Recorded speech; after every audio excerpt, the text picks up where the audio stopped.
All right, who wants to go first? What we doing? Somebody volunteer at once. Go ahead, Terry.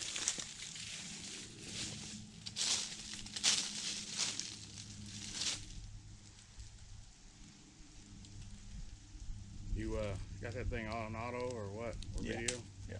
How long's it been now anyway? Like since He passed in 2013, right? Or was it 2012? What? He's been 5 years, I think. 2013? No, it'd be 14. 14, I'm not sure. Okay, I'm thinking of my mom. I've lost 17 people since I've gotten out of the Army.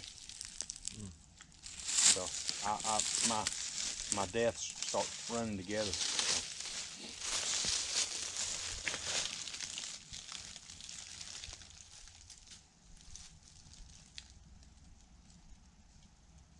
No, but I hope you're enjoying what you see.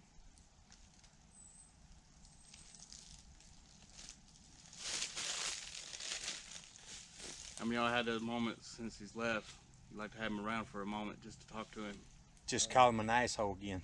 Yeah, that too. That too. Just have him run off the road or dump a drink in your lap while you're going down the road.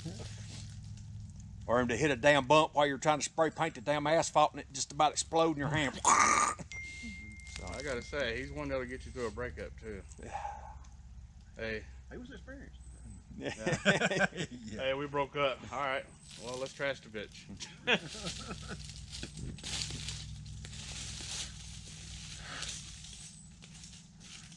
All right. Well, ain't all jokes aside, he's a dear friend for sure. We had a lot of good times. You know, me and him running around and stuff. Worked together probably about a year or so before he passed. He certainly made work fun, didn't he? Pretty much everything he did made fun. I don't know. When he told some of the stories about old Jason Brown wearing a damn orange cone on his freaking head like a damn orange Klansman up there at work. That's some of his stories, buddy. That's good time. That's right. Hey, I tell you, no one could write a resume like that dude. I told somebody He that could make a janitor sound like a CEO. I don't know what. sounded like he had a 4-year degree from getting his damn driver's license. He was. About got a job at NAF. And whenever I took a resume class, whenever I was getting out of the Army this last time, I was like, you know what?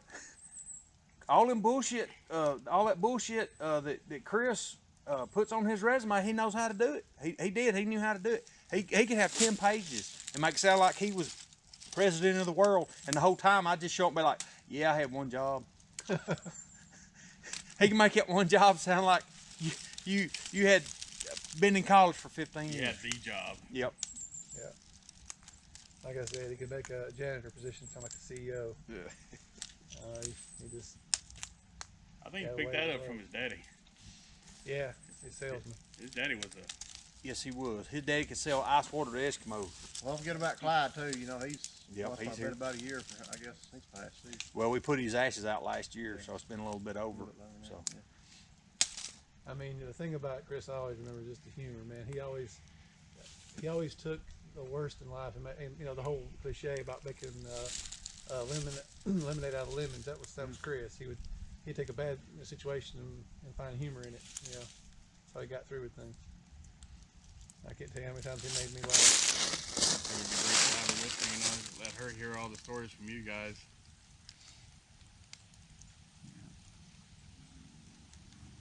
I told her how you forced us to walk up here and eat that one time. Charlie, what's that? I told her how you forced us guys to walk up here. The first year? Yeah. I still got that piece of paper that we all signed, and I'm just trying to get up enough pictures or videos so I can do something with it. Yeah. And you know, maybe I'm making videos for YouTube, and maybe I can make a movie or a video for all of us someday. You know, since this is 5 years he's been gone. Yeah. Maybe it's I can go back and find 5 years of our pictures. And Well, you know, a lot of times we come up here and it wasn't the way of the road neither. It was up the high ground. Yeah, that's a good time. We walked up here one night when we were in seniors in school. Me and his brother Jeremy was going in the military together on the buddy system, just leaving a few weeks apart, and we all come running up here, had our backpacks on, and we was acting like idiots and running as fast as we could. And we got up here and there was a van just going. Somebody was having a good time, and we laughed and laughed about that. So we snuck up here, went down the power lines, went back down to the curve in the road, and we sat down there and ate them MREs. Of all the things in the world to eat, was that damn eating MREs, and we laughed and choked and choked on damn MREs laughing at that shit so hard. No, I can't go to Taco Bell without remembering Chris. The time we were sitting there busting ass and laughing, and all the judgmental looks we were getting from everybody else. Did you and Chris are pretty good at that, weren't you? Walking up on people having sex. Yeah, I wonder who else there. Howard, Daniel Howard. So here I am, we used to park down there on their property, and I'm out in the middle of an intimate, Encounter. In throes of passion. yeah.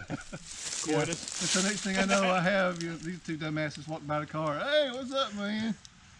My bare asses. And all I hear is, "Oh God!" Man, Chris, he was like, sounded like somebody was getting stabbed with a fork down there.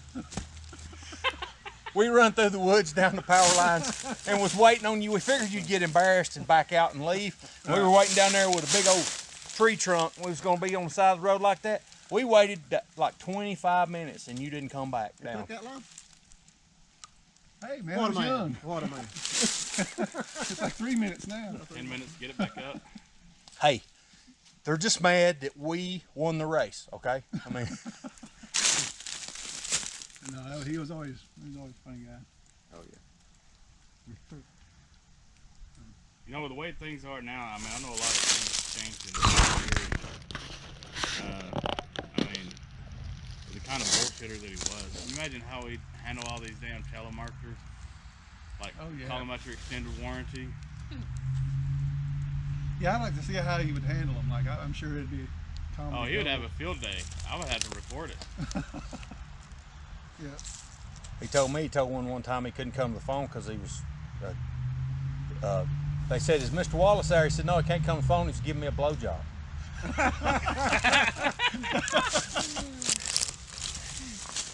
Yeah, he's sucking my dick right now. If you want to hold on. Just give it, man. Ain't gonna take long. Of course, my luck, I try that. Okay, I'll hold. Wait, what? Well, I kind of took that cue. One time AT&T called. I hadn't paid my bill on time or something, and they called, and I said, "He was killed last week in Iraq." And, "Oh, I'm so sorry."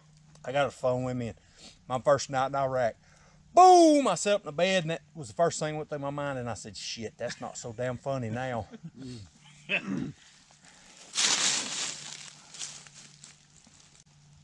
On the way over here, I heard a song by Stevie Nicks, and I remember the year that I graduated from airborne school. They had released Stevie Nicks' greatest hits, and I was listening to that. I come home, and hell, I don't know, Chris had to be in the 10th grade then, maybe, and we just rode around everywhere listening to damn Stevie Nicks. And I was sitting there waiting on a damn train, and that's what was going through my mind was that when I come home from basic training or airborne school. And music has a way of moving us and reminding us. And I'll hear songs that remind me of Chris all the time. That song, Spirit in the Sky, he loved that one. Stairway to Heaven. He made a tape for me my senior year of school, Stairway to Heaven, and it had Queensryche, Silent Lucidity in it. And now when I hear that, it reminds me of him because there's a verse in there that says, someone tricked you into believing, or you're tricked into believing someone close to you leaving the game of life. And that right there hits me the hardest whenever I hear that. So. Well, what I like too is that he was a very talented person. Like he very good at drawing and everything, and art. You know, when we would sit there and I'd play guitar while he's sitting there drawing, and we'd share inspiration with each other. You know, like I'd be playing something, and he'd, oh, that makes him think of something, and he would draw it, and then I would, you know, watch what he was doing, and I would play, you know, based on what he was doing. I just love the create. He had a lot of creativity, you know. I really enjoyed, you know, doing that. I mean, playing guitar around him, because he loved music so much, you know.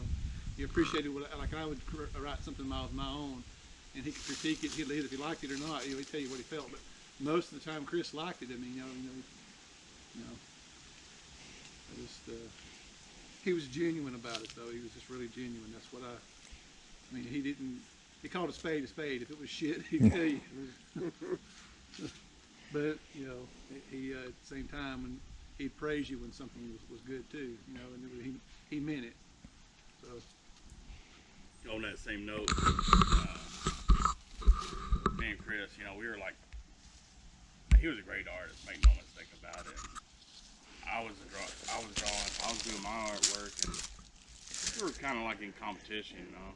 I tried to do better, and believe it or not, I'm like, God, this fucker's good. Yeah, all you assholes could draw. And you know, Jason and I, you know, we're like the guitarists here, you know. And you know, yeah, I know William, you drew too. Yeah, you were good at drawing. Well, I guess I'm just fucked all the way around. Pretty much. don't be modest. You drew flies. Bats. But he told me in the hospital one day, because I did a picture for him and Robin, and he came out and told me, he goes, you know what, Terry, you finally beat me. I'm like, don't go there, Chris. He said, yeah, you finally beat me, man. I'm like, tell you what, how about we just break even, okay? He was all right. You still beat me, though. He had to get that last word in. I like how you would take time with people who had talent too, though. Like my cousin Dustin Howard could draw really, really well, but he didn't know anything about color. So Chris sat down with him with color pencils and paints and showed him, and man, he just made a world of difference in Dustin's artwork. I mean, because Dustin was doing everything in black and white and, you know, charcoal and everything, and Chris showed him how to mix the colors and everything, and you know, Dustin came up with really great stuff from Chris, directly from Chris showing him how to do it. So he passed on some of that knowledge he had too, and I mean, he was good to do it too. Like if he saw somebody had talent, he didn't mind sharing it with them too. Like in fact, he was, you know, it'd make him excited. He'd be like, you know, oh, here, let me show you this, and you know, he was really good to Dustin. So. Yeah, he taught me how to mix color and paint too. I remember when we did the murals in the weight room. Oh yeah. He had a Point that thing. Yeah. You might be Joe cool, but you're not too I was cool. purposely hiding behind that. I know you were. We got to get you in the shot. gotta get the introverts in there. That's right. But no, I know you and him. Y'all did the warrior. I wonder if that's still there. Or It's not. No, they Oh, painted man. Burn bands, crap. You ain't got to worry about that. Yeah, I went last year.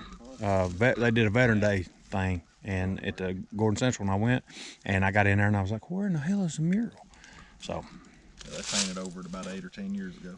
Yeah. I wonder why. It's just Mm-hmm. that was awesome.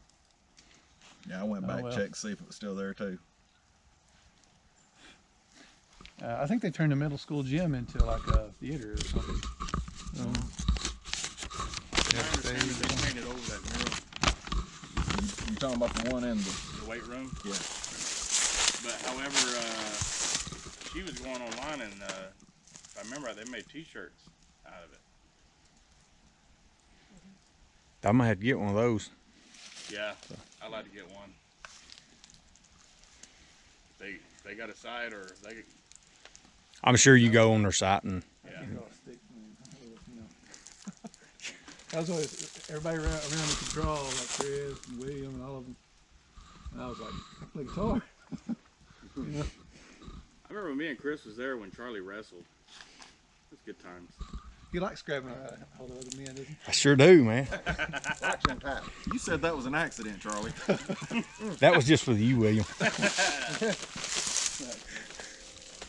Well, you know, laying on the upside, you know, he was a dear friend, and I loved him very much. And I got to spend a few days, you know, got to see him a little bit, you know, in his last days and stuff. And you know, we talked a lot, you know, over the years. You know, that in my mind, you know, he believed in God and he believed in the Lord. You know what I mean? And ain't none of us perfect. You know what I mean? Right. We're all going to fall short. And but you know, I do believe one day after a while we'll see him again. Oh no, I have no doubt about that at On all. the other side, and so where he's at, you know, I can guarantee you he wasn't going to come back here with the beauty and everything, you know, he's done seen and He's looking down at us and going, they don't know what they're missing. yeah. So. Yeah, we get to grow old and he's laughing about it. Only thing bad, he's probably going to want to, you know, crack jokes at us like dumbasses. Yeah. You know. Y'all get to wear diapers. But it's good for all of us to get together, you know, every year. Oh yeah, Yep. yeah, we love each other. Any of y'all reminisce when y'all driving down this way? Remember that great Camaro? Him driving through there? All them good times? Man, I forgot about the Camaro. Hell, he'd give me a headache with that thing. He Can't like change gears in my head like cars something too, gets- on that back. I remember the CUDA. Yeah, he had I no. remember it was Cuda, but that Yeah, great no, tried to Camaro with a Corvette engine in it? Did he ever get that thing completely done? That CUDA? Or did he? Yeah. What was the purple one he hit? Was it That was CUDA. that purple one is real Yeah. fast that he bought? Yeah, I know he Yeah. worked on it for a long time. It Man, took him that a while, thing was a beast. I know when he said his heart's something, he's determined to complete it.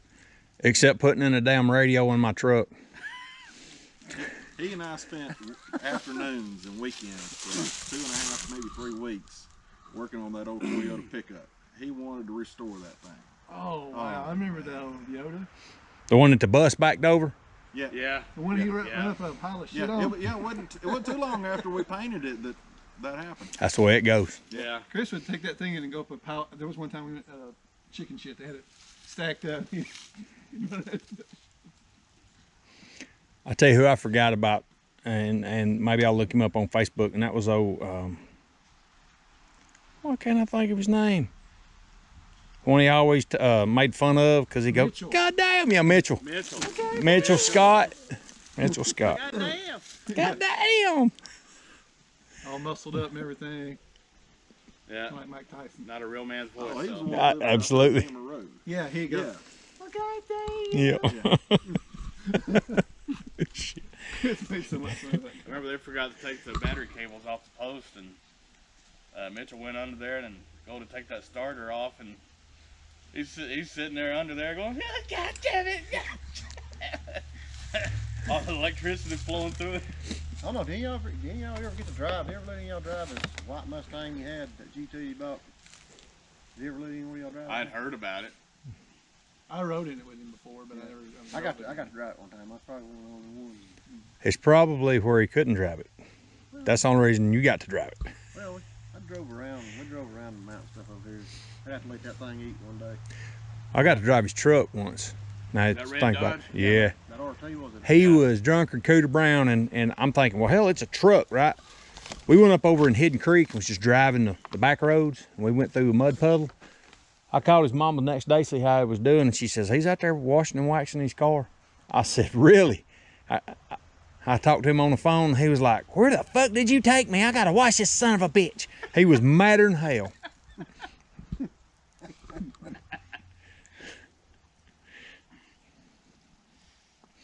I get thinking about him up there at work when I don't have anything going on. I just put pen to paper, I thought that was and pretty much. But I can still get out and work though. How about you? I'm working on it. Well, the job I got now, so I call it work. Everybody can look at me. I got this thing where whenever I go to a funeral or we have a little ceremony like that, like if we release balloons, one of the things I write on there is walk me through the gate. And that's kind of what I called this. Now, I threw it together, and some of the stuff I need to take out of it, but I'm gonna read you what I got. So, and come here, hey. And one of the things today's his birthday. This is the first year we've done it on his actual birthday, right? Yeah. So this kind of works out too. So, all right, it's called "Walk Me Through the Gate." And this goes back to our childhoods, and you know, we knew we had our futures planned out that didn't work out. So Today I stand here thinking of my past, the wars I've lost, and the loves that didn't last. I think back to a time in my childhood where everything was right, where we stayed up talking about girls, listening to music by the fire, up all night. We couldn't wait to be grown and leave these memories in the past, not knowing the things we done inside our heads would be the memories that would last. As we grow older, life had us going our own separate ways, trying to find what we would call our own better days.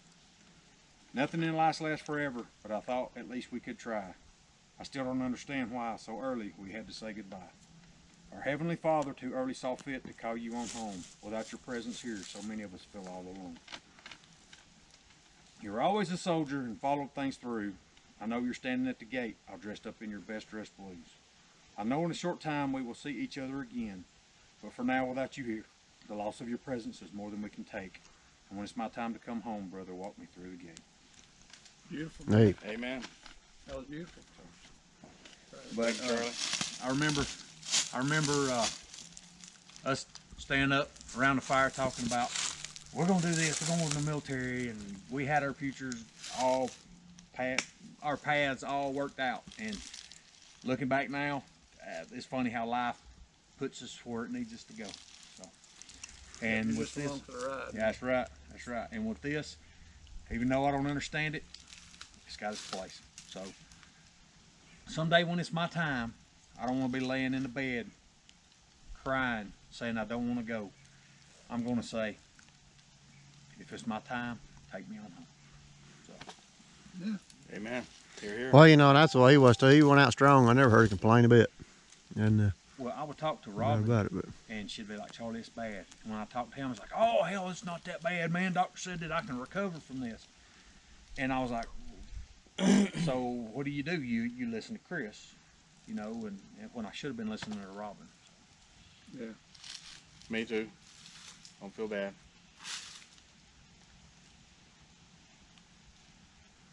Anybody got anything else, Jason?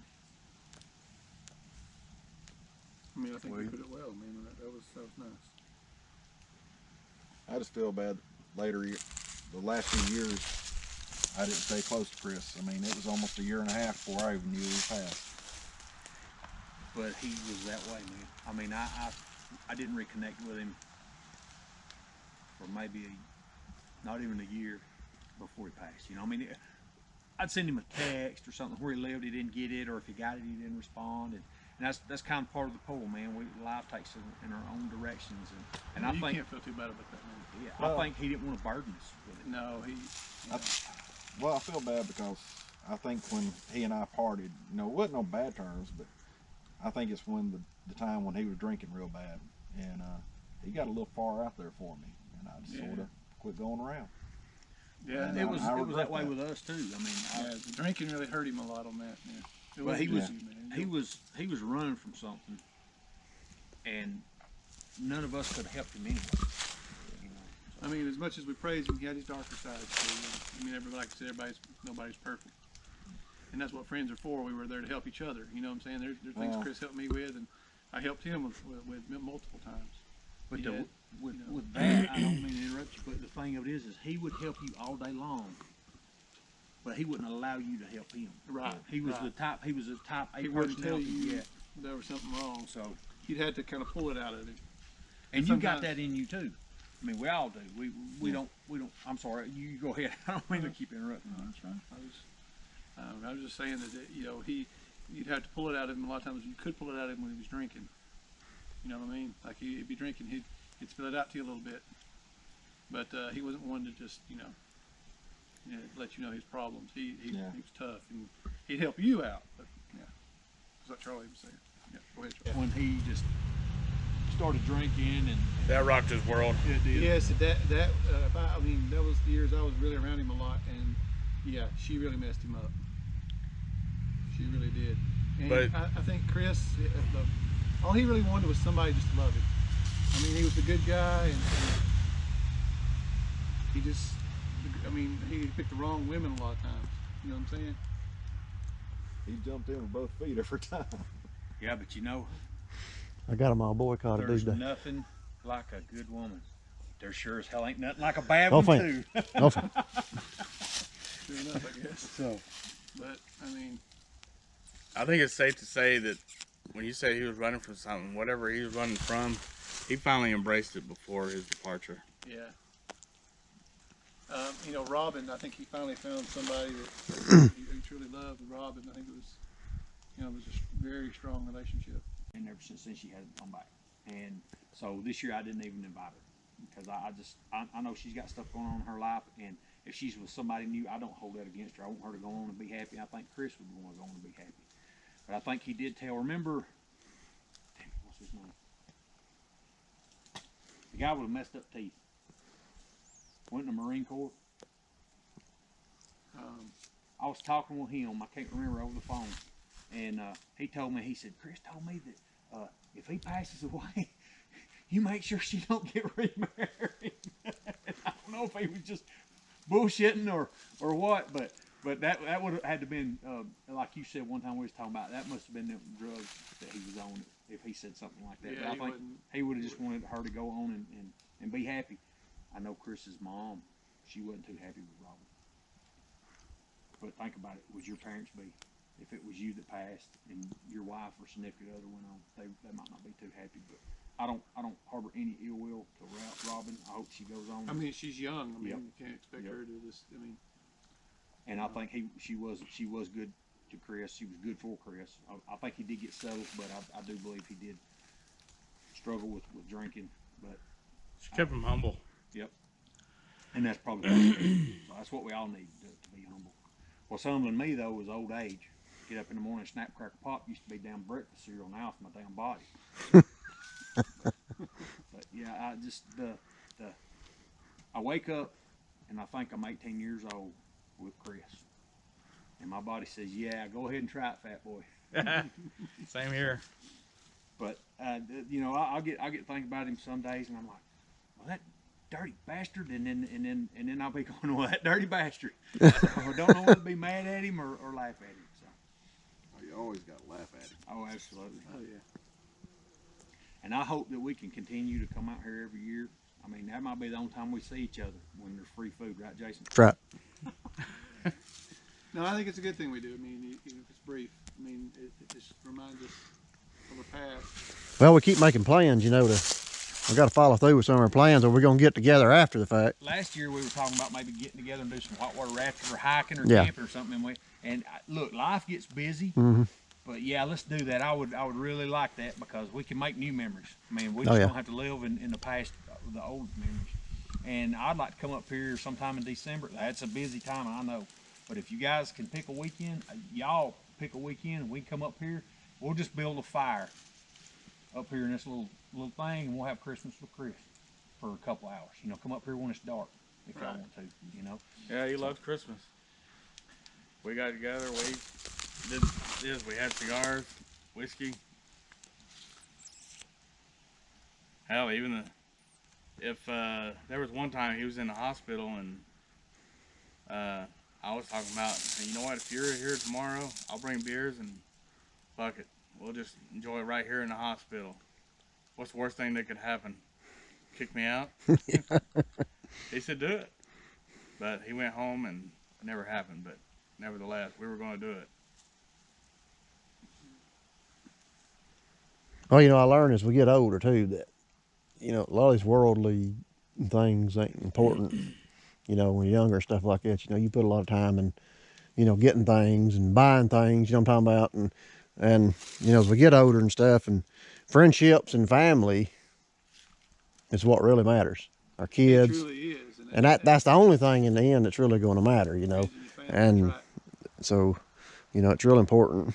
Well, I find you know. myself spending a lot of time with my kids. Well, yeah, because when they get out of school, they're going to get into that when we were 18, 20 years old. And Say, I got my parents this. don't know what they talking about. Yeah, I got this. I know what I'm doing. I was talking to Tommy Reeves. And I always remember Chris always had that Metallica t-shirt on when he went to karate. Good choice. But I listen to Metallica so much now when it comes on the radio, I turn it. I'm burnt out on Metallica, and I hate to Well, say that. I mean, right now the music's terrible, man. Like, There's just nothing. I mean, like it's all. If you look at the top 100 songs right now, it's either EDM or hip hop. I have nothing wrong with listening to a little hip hop or whatever, but everything is hip hop and EDM. Like there's not anything with the guitars in it at all. I mean, And you know Chris would make fun of it oh yeah, absolutely. immediately. He made fun of everything. Jennifer would get so mad about that. She'd laugh, but she'd get mad. She'd listen to a song and he just ad-lib it, right over top of it. Well, that reminds me one time we come back from Dalton and we were, I don't know, it wasn't rap, I'll tell you that, but I was just going, and the goddamn yellow car just passed the fuck y'all. And he would jump in and he would be talking about the damn auto mechanic shop that we just passed and just making up shit. Yeah, his mind was so quick he could, Oh, yeah. he could do that. Oh, yeah. We did that all the way back. And cars would pass us and I'd hit my bright lights and hit my horn. And we did that so much that my damn horn almost went completely out on us. And we laughed and laughed. And one time I went, I'd stopped and got a bottle of chocolate, Yoo-hoo. And I went, Yoo-hoo! And my fillings in my teeth vibrated. We ain't gonna talk about the time y'all come back from Atlanta with a sheep. Sheep. I'm glad you brought that up. It was his 30th birthday, so this was back before. When we went down there, and I took my young son down there at the time. Yeah. And we went in there, and I said, I need to blow up sheep. And that lady didn't even bat an eye. She goes, all three. And we went over there and got one. And I don't remember who did you go with us? No, I've heard about it, but no, I wasn't there. It was me and Chris and maybe Lonnie. It was Lonnie and his brother, and Lonnie's brother bit on that hamburger and looked like it crapped all over the front of his shirt. Well, we were coming back from Atlanta, and I was like, we're going to blow this damn sheep up before we get back. And I was going, Riding down the road. and it was getting bigger and bigger and bigger, but you couldn't tell what it was. About that time, I looked over, and it was one of them Durka Indians, you know? Yeah. And I went, and the feet went, popped out like that, or the head popped out like that, and he goes, and never looked at us at the damn light. And we were coming down the interstate, and I had that sheep right here in my lap, and a steering wheel, and I was scratching the steering, and we went by this church bus, and it just went, boom. And I said, you see that? That son of a bitch is trying to outrun us. And my truck could not go fast enough to keep up with that damn church bus. It was full of kids. They seen it and they just took off. And we pulled in and pulled up in the driveway, and old Jesse. Yeah, my Scoutmaster and stuff on him. Scoutmaster was there. And I got out and I said, well, he got you a Christmas present. And Chris had bought a little, it was like I don't know, it had like a little penis on it, but it was like a pacifier. And he stuck it in that sheep's butt. And we took it in the house and gave it to Jason in front of all them scout leaders and shit. Yeah, my little daughter at times said, Daddy, what's that? What can I say?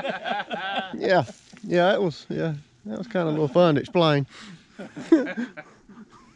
Holy shit. Yeah, good times. I don't know if he's gonna meet me at the gate or not. He may meet me at a hotter gate. Well, I mean, his ad-libbing skills, like you were saying earlier, were awesome off the start.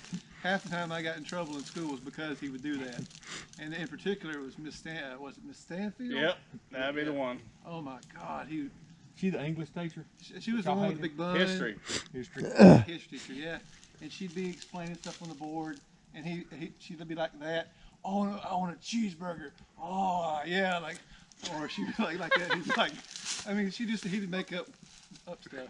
But the funniest thing that ever happened, and y'all heard it a million times, but she had the 10 Commandments on the wall, right? And he was all the time getting in trouble. Well, one day it just fell off the wall and hit the ground.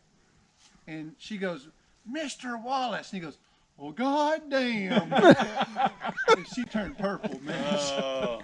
He got up and just walked to the office. He was laughing all the way to the door. Even her second chin turned purple. I mean, she was like, he goes, well, goddamn. I tell you how he does.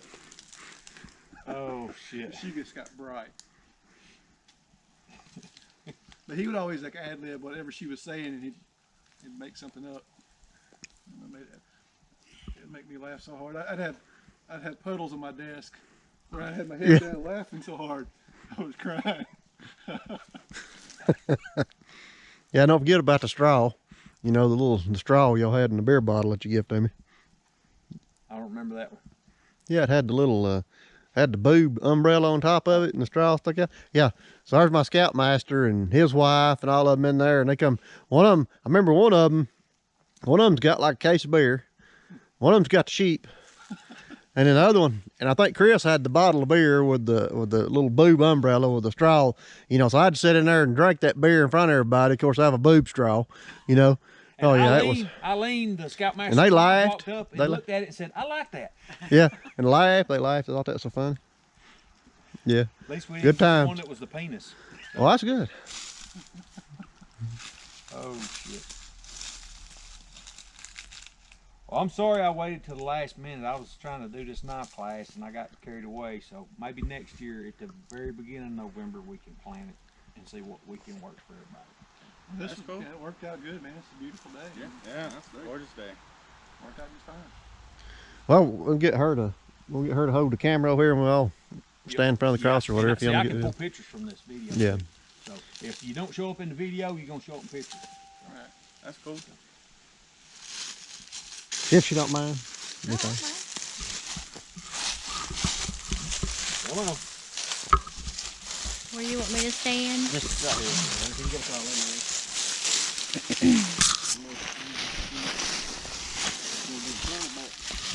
Camera, your camera's, It was you recording realize a the minute ago. camera's about to not function, right? Why is that? Well, get Jason Bunch up of here. ugly, Oh, it might just crash.